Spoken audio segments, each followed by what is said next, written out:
Yo, Philly, how you's doing? Welcome to Philadelphia Baseball, past, present, and personal. I'm Bill Kashatus, your host on the Comfortably Zoned Radio Network.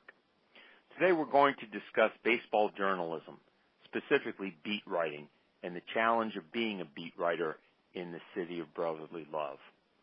Our guest is Paul Hagan, who covered the Phillies for the Daily News between 1987 to 2012 before joining mlb.com. Paul is also the 2013 recipient of the J.G. Taylor Spink Award by the Baseball Writers Association of America, the highest honor for a baseball writer. Welcome to the podcast, Paul. Happy to be here. Paul, there's a time for every ball player when the game tells us that it has no more use for us anymore. And for me, that time came during my sophomore year in college when a pro scout told me that I couldn't run, I couldn't hit, I couldn't field, and I couldn't throw. And then he suggested I try my hand at writing instead. So pretty much I began my career as a baseball writer because I had such a passion for the game and I wanted to continue on. Not saying that is what happened to you, but how did you begin your career as a baseball writer? Well, I think everybody who starts out writing about baseball starts out because they love baseball and play it. And I played through high school. I didn't really need a scout to tell me that I wasn't good enough to continue after that. So I kind of drifted into to writing a little bit in high school. And then probably the best advice I got in terms of career was I decided to go to Ohio University and major in journalism. And when I went for the orientation session, one of the counselors said, if you really want to be a writer, if you really want to work for newspapers, on your first day on campus, you should go volunteer to work at the college paper, which was called the Post. And I thought that made a lot of sense. So the first day of classes, I went down to the Post, and I said, "Hey, I'd like to work for the paper. I know I'm not going to get paid. I know I'm not going to cover the glamour sports right away, but I'd like to get some practical experience here." And they put me to work covering soccer. That was my first assignment. And, I always tell people I loved Ohio U. I thought they had a great journalism program. I learned a lot in the classes, but I think the practical experience of working for the paper probably was the most important thing that I did at that point. So you, from the start, from the get-go, you wanted to be a sports writer or you just wanted to be a writer, a journalist? Well, I think I started out, when I was probably in junior high, thinking about being a player, wanting to play, but I was pretty realistic, I think, about my abilities, and I think I realized pretty quickly that I wasn't going to play. So that was a way of, being involved. I was interested in sports my whole life, so that was a way of staying connected with sports without actually being able to play them. Mm-hmm. Now, you began your career in San Bernardino, California in, I guess, the mid-1970s, and you were covering the Dodgers. Then you went to Dallas, I guess, in 1977, where you covered the Texas Rangers for the Dallas Times-Herald and Fort Worth Star-Telegram. Now, those are pretty laid-back fan bases, or at least baseball fan bases. What was it like to come to Philadelphia for you in 1987? Well, it was a big change, but I knew it was going to be a big change, and I actually kind of looked forward to it. I liked National League Baseball better. I didn't like the DH, so that was a draw. And, back in Texas in those days, this was the old Arlington Stadium. This is before the Rangers had ever made the playoffs. The Cowboys were really at one of the peaks of their popularity. Roger Staubach was just finishing up his career. They were still going to Super Bowls. Tom Landry was the coach.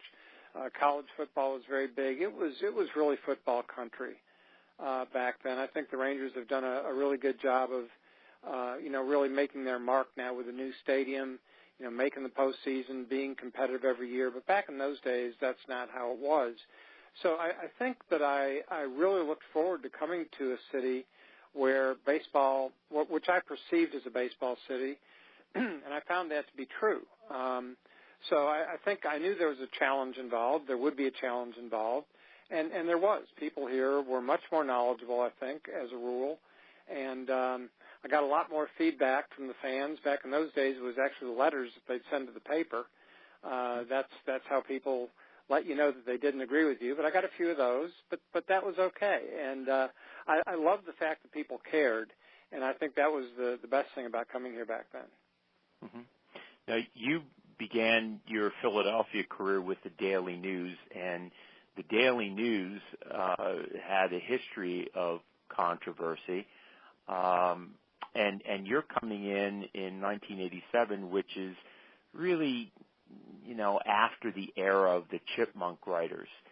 Now, few of today's baseball fans know about the Chipmunks, so indulge me here for a minute while I try to explain that the Chipmunks were a young group of sports writers who surfaced in the early 1960s. They included such writers as George Vesey of the New York Newsday, Phil Pep, I believe I'm pronouncing that right. Pepe. And Paul Zimmerman of the World Telegram and Sun, and then, of course, Maury Allen of the New York Post, among others. These guys had beatnik tendencies in dress, behavior. They asked endless and intrusive questions, often dealing with the personal lives and off-field activities of the players. And they had a profound admiration, I believe, for their own literary talents. The group, I'm told, got its name from Jimmy Cannon, the old sports writer at the New York Daily News, who compared them to chipmunks because they could often be found in the Yankee locker room chattering away with each other or firing a barrage of questions at a ball player. Now, here in Philly, Larry Merchant of the Daily News was the most noted chipmunk writer, and there's a funny story about him. One night in 1962, he was on the Phillies team plane. This is back when the writers were still traveling with the teams. And he was typing up a snide column about Sammy White, the Phil's backup catcher. White, who was sitting in the seat in front of Merchant, got so annoyed by the clacking of Merchant's typewriter keys that he grabbed the typewriter and threw it down the aisle of the plane. And not only did Merchant send the bill for a new typewriter to the Phillies, but the following day in his column he wrote, quote, "It was the best throw Sammy White made all season," end of quote. Now, by the time you arrived at the Daily News, there was only, I guess, one of those chipmunk writers left. His name was Bill Conlon. And while the fans loved those writers, the Chipmunks gave sports writing in this town a bad name among the pro athletes. What was it like for you to follow an act like that? I mean, did you inherit a bad rap because of the Daily News's history of chipmunk writing?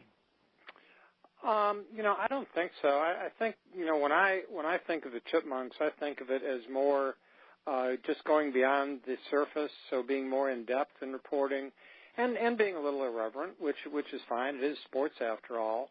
I did replace Bill Conlon on the beat, but I think that probably in some ways I benefited from that because, as you suggested, Bill wasn't the most popular guy with the players or the front office, so I think that just the fact that I wasn't Bill Conlon probably worked in my favor a little bit.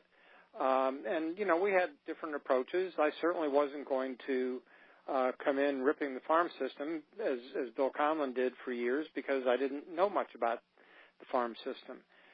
There is a kind of a funny story about that. My first year on the beat, I heard Bill Giles, who at the time was the team president, on the radio. And Bill Conlon had just written another one of his columns ripping the farm system. And Bill Giles was asked about it on the radio, and he said, Bill Conlon's full of baloney. He just doesn't know what he's talking about. Well, I was new in town, so I went to Mike Rath, the sports editor, and I said, Mike, I've been here long enough to know that Bill Conlon believes the farm system's in really bad shape, and Bill Giles thinks that it's in really good shape. Wouldn't it be interesting if we could sort of take a step back and figure out who's right or whether the truth is somewhere in between? So what the Daily News did is assign Paul Domowitch, who is now the national football writer and was a football writer at the time, but they tasked him with the assignment of trying to take a step back, talk to neutral sources, and figure out what was the real state of the Phillies farm system at the time. And I believe Damo had like 3 or 4 or 5 months. He had a long time to do it. You know, back in those days, the Daily News had a lot of resources, so he had practically unlimited resources. And he wrote a terrific 5-part series, which concluded that the farm system was probably in even worse shape than Bill Conlon was writing that it was. And that caused it caused a stir with the Phillies. But I remember now when Bill Giles stepped aside as general manager, decided to hire a general manager and hired Woody Woodward, one of the first things Woody did was look at that. And I remember he told me several months later before he got fired, you know, when I first read that series, they gave it to me as soon as I got here. And when I read it, I thought, oh, it can't be that bad. But when I got here and looked at it myself, I realized it was even worse. Wow. Well, wasn't one of the reasons for that Giles and the Gang of Six, the decision makers in the organization at that time, which I guess would have been Paul Owens, although he was being marginalized, and then you had Ray Shore, Jim Ballmer, who was a director of minor leagues, and then there were I guess, there was another really respected scout whose name escapes me. Maybe you're talking about Doug Gassaway, but I don't think he was one of them. Yeah. But you're right. There was a small group of people in the front office, and you know, I think Jim Ballmer particularly, you know, told the people that he worked for that everything was great, that there were a lot of great prospects, but they were all at AA, AAA, and below. And that was, you know, honestly, I'm sure what they wanted to hear at the time. So the farm system was not in as good a shape as it should have been. You know, this was in the early days of Baseball America, and it was really before Baseball America, you know, started ranking the farm systems every year and gaining some credibility. So this was kind of cutting-edge stuff at the time to take that closer look at the farm system, and I'm pretty proud of the work the Daily News did back in those days. Yeah, absolutely. The death knell really at that period of time is, you know, the big market that started around then was the Latin American market, and Giles and the Gang of Six just abandoned that market. And it wasn't really until, I guess Lee Thomas came in, or maybe even after him, where you know, the Latino players again started to be on the Phillies' radar. But that was crazy. I mean, that was a real crazy move at a time when Major League Baseball was, you know, all the teams were, you know, going into the Caribbean and into South America and signing players. Well, the Phillies actually had been one of the teams that got into Latin America first, but for whatever reason, they sort of abandoned that effort. And you're right, they were not very prominent in Latin America for a stretch there. I remember when I first started covering the beat, Jason Stark did a big story for the Inquirer talking about how the Phillies had been in Latin America and then how they pulled out.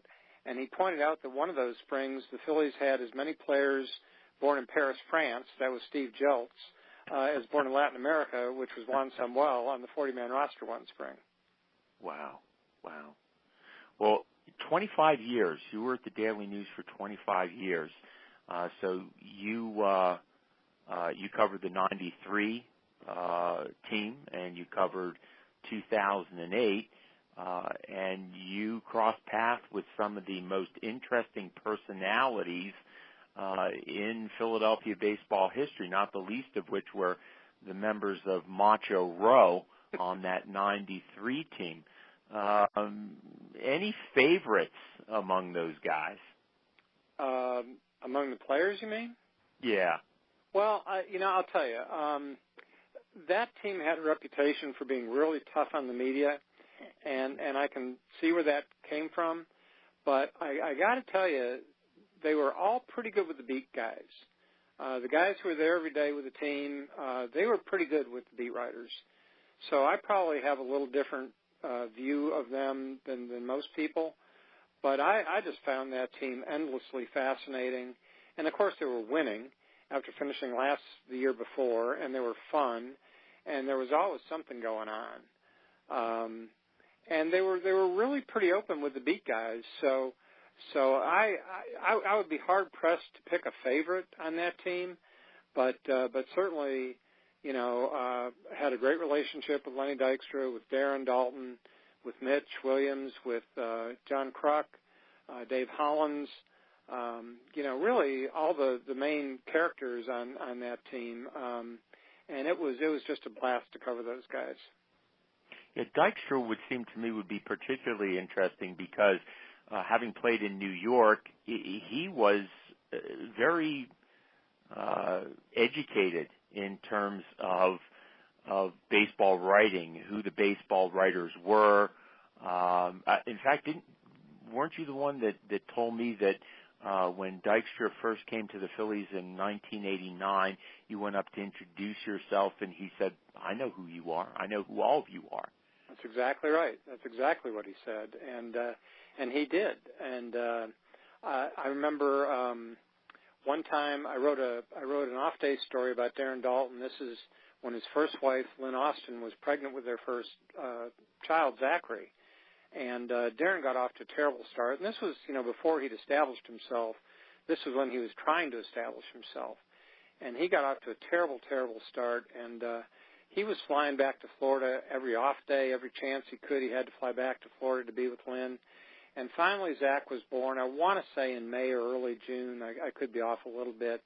But we had an off day coming up, and I thought, well, I'll talk to Darren about, you know, is this going to let things calm down for him, and, you know, maybe it'll help him get back on track on the field now that things hopefully off the field have settled down a little bit. So I went up to him and I talked to him, and he was good about it, and I wrote a little story, and, it wouldn't have been memorable at all, except for that I picked up the paper the next day, and the headline said, "His wife delivered, he hasn't." So I knew at that point what I had to do. So as soon as the clubhouse opened, I walked in, and Darren's locker was down in the far wall on the left. So I walked down. He was standing in front of his locker. And I said, "Here I am. Say what you got to say." And he started in on me pretty good, and I understood why. I mean, I understood why he was upset, and I was certainly not going to run and hide. So I went up to him, and I listened to him. And after a few minutes, Lenny Dykstra was sitting in the locker next to him and sort of sitting while we were standing. And he reached up and he tugged on Darren's sleeve and he said, "But, dude, the writers don't do the headlines." So he knew that. After he and Darren got in the car accident, the serious car accident, the team was on its way to San Diego the next morning. So, of course, the first thing I'm hearing from the office is you got to get a hold of Lenny in the hospital. So we're in San Diego, and I was calling the hospital every day and leaving messages, and, of course, he wasn't calling me back. Mm-hmm. So now we move on to L.A. The Phillies move on to L.A., next stop on the trip, and I get a call from the office. "He's out of the hospital. He's home. You got to call him at home." So and people have to understand, sometimes as a reporter you have to do things you wouldn't normally do, but I understood, so I called Lenny at home, and his wife, Terry, answered the phone, and I explained that I was sorry to be bothering them at this time, but I really needed to talk to Lenny. And she said, "Well, he's asleep right now. Could you call back in an hour?" So I called back in an hour, and she said, "Well, he woke up. He took some medicine. He's back asleep again, but he said he'd be happy to talk to you. Can you call him tomorrow morning?" And the first thing I thought was, she said to call at 9 o'clock. So I said, the first thing I thought was, 9 o'clock is 6 o'clock in Los Angeles, so that's going to be interesting. And the second thing is, this is a Saturday now, and we don't have a Sunday paper. The Daily News didn't have a Sunday paper and still doesn't. Right. But if this is when I can talk to him, this is what I'm going to do. So I set an alarm. I got up. I called. He answered the phone. We talked, generalities for a couple minutes. And I said, Lenny, this is a tough thing, but I've got to ask you some questions about, what happened the other night with the accident. And Lenny said to me, yeah, that's okay, dude. I'll be happy to talk to you, but why do you want to talk today? You didn't have a paper tomorrow. So yeah, Lenny was very media savvy. I also remember one time he was telling me about how he had made an adjustment in his swing or in his bat. I think he was using a different bat, a bigger bat, and he was trying to explain. I said, well, why are you doing this? And he started trying to explain it to me, and he couldn't really explain it. So finally he just said, oh, it's just physics, dude. Character, needless to say. Yeah. Very but much. what those stories also say to me, and I've always thought of you and Ray Didinger as the gentleman of Philadelphia sports writing or sports journalism. But what it says is that you have had good relationships with these players, and not every writer or beat writer does have those relationships. I mean, it's to the degree that you collaborated on a book with John Kruk, I Ain't a Lady, I Ain't an Athlete Lady, My Well-Rounded Life in Times. That book, by the way, is hilarious. Kruk is clearly one of the most humorous athletes the Phillies have ever had. But I also understand he's a pretty sensitive guy. Did you see that side of him at all when you were working on the book?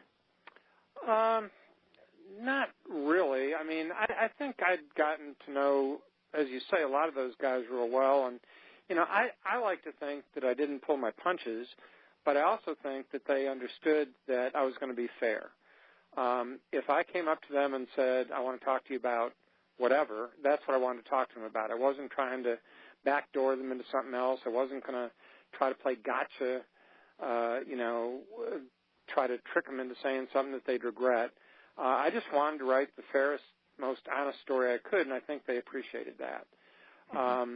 But John, I think John is very much the guy that you see on TV these days. He's got a very dry sense of humor. He's really not afraid to say what's on his mind. And, I just think he's a guy, he clearly knows baseball. He's a lot smarter. He likes to, I think, come across as the dumb West Virginian, but clearly when you talk to him, you realize that he's a pretty smart guy, and he's a really smart baseball guy. And I just found him to be a really fun person to be around. He told a great story recently when we were talking to people about Darren Dalton when Darren unfortunately passed away recently. He told a great story, which I guess is okay to repeat because he told it to Jim Salisbury from CSN Philly. But it seems there was one day in the '93 season when Terry Mulholland pitched a no-hitter, pitched a great game. Not a no-hitter, but pitched a complete game. Pitched a great game, pitched a complete game. And everybody in the clubhouse was really happy afterwards except for Mitch Williams, who went into Jim Fragosi's office and told him that, if he's the closer, he needs to be pitching in those save situations. So you can't be letting the starter pitch the ninth inning because that's his inning. Well, when Darren found out about this, he went up to Mitch and he said, if I ever hear you doing anything like that again, I'm going to rip off your left arm and you won't be able to pitch at all. Wow. So that kind of gives you a good indication of the kind of leader that Darren was, too. Yeah, who was it? John Vukovic said that he had been around more exceptional players, even Hall of Famers, but he had never been around a better leader than Darren Dalton. Yeah, I can believe that. Jim Fragosi sort of created Darren in the sense that he encouraged him to do that. Fragosi understood that if a player was hearing something from one of his peers, that it meant more than coming from a manager or a coach. So he kind of deputized Darren to be his guy in the clubhouse to sort of keep order. And Darren took to it. I mean, he really did a terrific job of it. You know, he would always come out and be the spokesperson after a game. He would always come out and give the writers some perspective, but he would also go back in the trainer's room and say, hey, you know, now it's your turn to go out there and talk. You either had a good game tonight or you screwed up the game tonight. Either way, it's up to you to go out and face the music. And so he was, I think, great for the team and obviously great for the media in that sense. Yeah, he had a knack, a very special ability, a knack about him where he came across as very friendly, very amiable, and very respectful to the fans. And that made him, frankly, beloved in Philadelphia. But there was that hard edge to him. And he could and did make people accountable, and not just the players. I mean, I remember when I first started writing, you know, op-ed, granted, but first started writing, it was first the Daily News and then the Inquirer, and then some papers in northeastern Pennsylvania where I actually started covering the Phillies up, you know, for the papers up here. And in '89, I guess right after he got his first big contract, I couldn't understand it. I mean, here was a guy that hadn't hit more than, I don't know, a dozen home runs in any season, never more than 60 RBIs, and the Phillies are laying out, you know, a couple million for him. And I just ripped them. And I said, you know, this is yet another bad decision by the Phillies, and they're wasting their money. And then in '93, started covering him for the Times Leader up here, covering the Phillies. Went up to him and, like you, introduced myself, and he said, I remember you. You ripped me pretty bad, which taught me, number one, don't believe what these guys say when they say that they don't read you. They read you.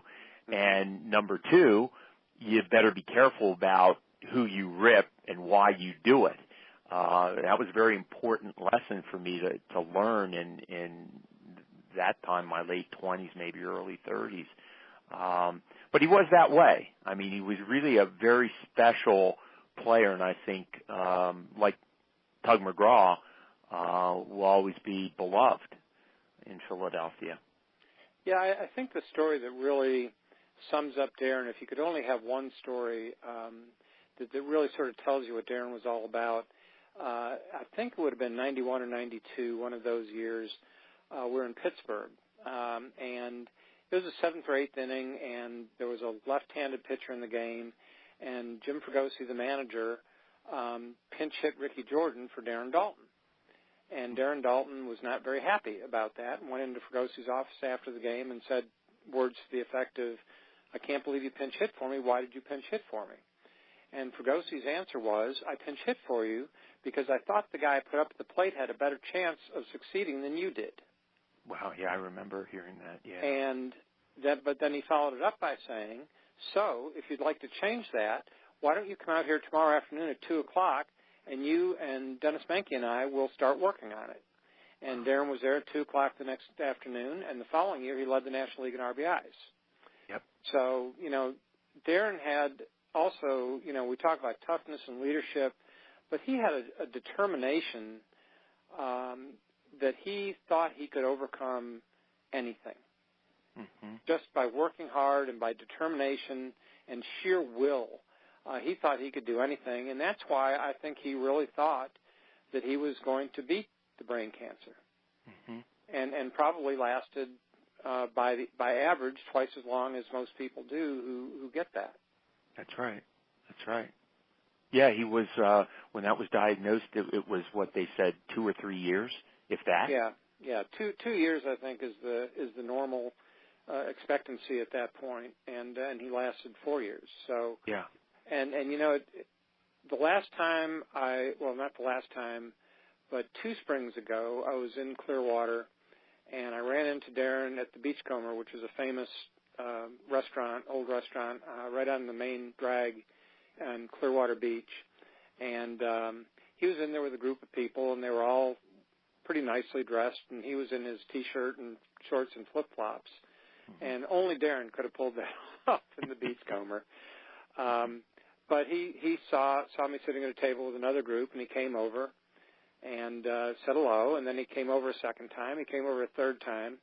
He came over a fourth time, and he looked at me, and he said really seriously, "Don't give up on Dutchie yet."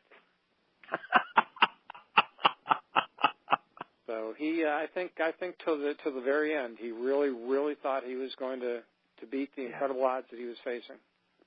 Well, he is missed and will be missed. Paul, as a member of the Baseball Writers Association of America, you've had the opportunity every year to cast a ballot for former ball players who you believe should be inducted into the Hall of Fame.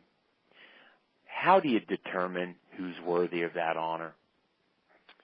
Well, obviously a certain amount of subjectivity goes into it. I mean, I think there are a few guys, Ken Griffey Jr. comes quickly to mind, who you don't even, have to think twice about. My personal rule of thumb, and it's not an exact one, is that it's got to be a player who is dominant at his position for an extended period of time. Now, how do you define extended? Well, that's for everybody to decide. But that's kind of my yardstick. And I think it never was easy, but now with the steroid question lingering out there, I think it's become really difficult.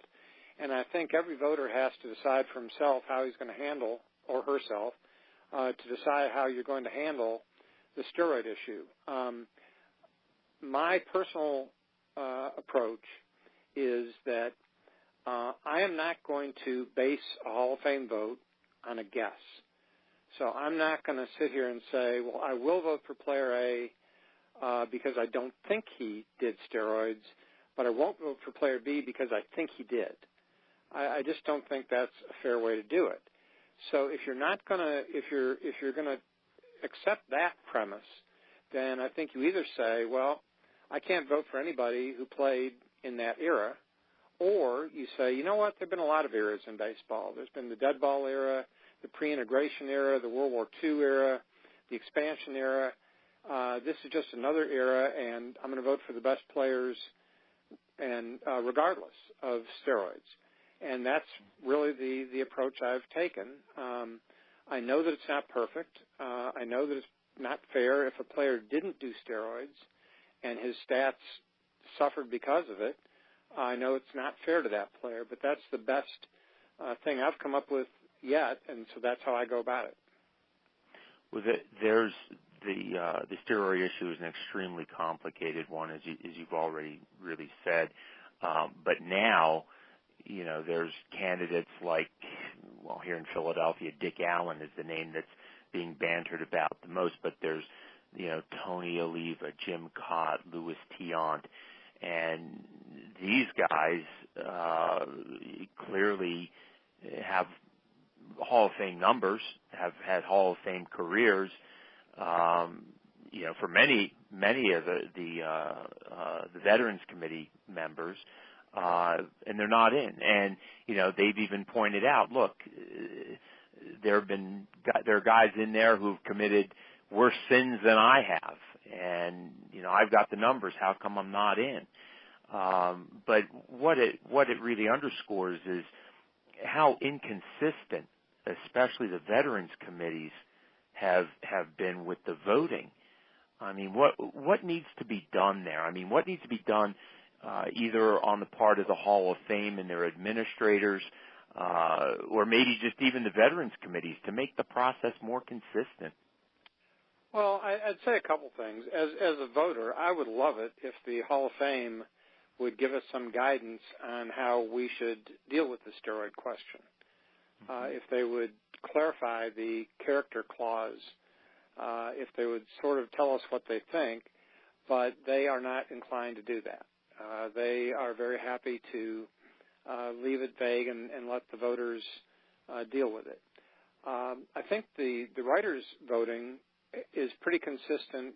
The only real change that I know of in all the time I've been doing it is that a couple of years ago they decided that if you have not actively covered baseball for 10 years, that you couldn't vote anymore. It used to be that once you qualified after 10 years, having a baseball writer's card for 10 years, you were voted for life. They've changed that. So I think that's changed the character of the writer's ballot a little bit. It seems to have made it more sympathetic to players who did or may have used steroids, because some of those players saw their vote totals jump pretty significantly on the writer's ballot after that happened. As for the Veterans Committee, I think it's a few things. It seems like they sort of tinker with that every few years. Now they divided it into 3 eras, and 2 get voted on every couple years, and 1 gets voted on every 5 years. There's a rotating group of voters. So I think what they really probably, if you're looking for consistency, it would probably be good to, figure out what your plan is and stick with it for a while, because when you change the different qualifications, the different eras, the different groups, and then how frequently they get voted on, I think that just naturally lends itself to some inconsistency. And I think the other thing with the Veterans Committee is, and I'm not saying that this has been done, but I do think that if I were allowed to decide who was on the voting committees, I could probably figure out a way to get somebody in that I wanted to, or keep somebody out that I didn't want to, because a lot of people are on record with saying what they think of certain candidates, and right. It only takes 4 votes. There's 12 votes. It only takes 4 to keep somebody out. Right. So I think, and again, I'm not suggesting that this has been done, but just depending on the composition of your voting committee, I think you could sort of at least nudge the result in one direction or another. Mm-hmm. Well, we're just about out of time, but I know listeners are going to want to hear your remarks on 2 individuals who played for the Phillies and are just still out there in terms of an election to the Hall of Fame. The first one's Pete Rose, especially in light of the latest news, his relationship with perhaps a 16-year-old girl, maybe younger, back when he played with the Reds. What are his chances for getting in? Are they gone? I think probably they are. I was one of the people who thought Pete should probably be in, who was willing to give him a second chance, who acknowledged that betting on baseball was a really bad thing, and lying about it made it even worse. But I do think that Rob Manfred, when he became commissioner, was willing to take a fresh look at this and give Pete a chance. And the one thing I think that really tipped the scales against Pete when he did apply for reinstatement was he admitted to Rob Manfred that he still bets on baseball. Wow. When he was first suspended, Bart Giamatti, the commissioner then, told him to reconfigure his life. That's what he had to do to get back into baseball. And clearly, if he's still betting on baseball, he has not reconfigured his life at all. But Rob did also leave the door open. He did draw a distinction between working in baseball and being eligible for the Hall of Fame. So Rob did leave that door open a little bit, and I think that Pete might have had a chance to at least be considered. I'm not sure that he would have survived the Veterans Committee, because I've heard a lot of former players, Hall of Famers, speak against Pete. So depending on how many of those were on the voting committee, I'm not sure he would have made it anyway. But I think that there was at least a chance he could have gotten on the ballot until this most recent revelation, and I just can't imagine anybody going to bat for Pete now. What are your thoughts about Dick Allen? Well, I think Dick Allen, I really never thought a lot about Dick Allen because he was off the writer's ballot by the time I started voting on it. Right. And I've never been on a veterans nominating committee or a veterans committee. I have been on them, but not one that considered Dick Allen. Right. But as you know, there's been a push locally Mark Carfagno has led it, and a lot of people are behind it. I have read extensively about Dick Allen now, and I do think that that what has probably kept him out now is the perception that he was some kind of a bad guy. And I think that when you look at it more in the context of the times, if you look at it in particularly the racial context of the times, I think he was just a little ahead of his time, that he was willing to speak out at a time when players weren't supposed to speak out, at a time when all players, black and white, were supposed to just be grateful that they could play baseball and make money doing it. Mm-hmm. So if I were in a position, and of course it would depend on who else was on the ballot because you can't vote for everybody, but if I did have an opportunity to vote for Dick Allen on a Veterans Committee, depending on who else was on the ballot, I certainly would be inclined to vote for him at this point.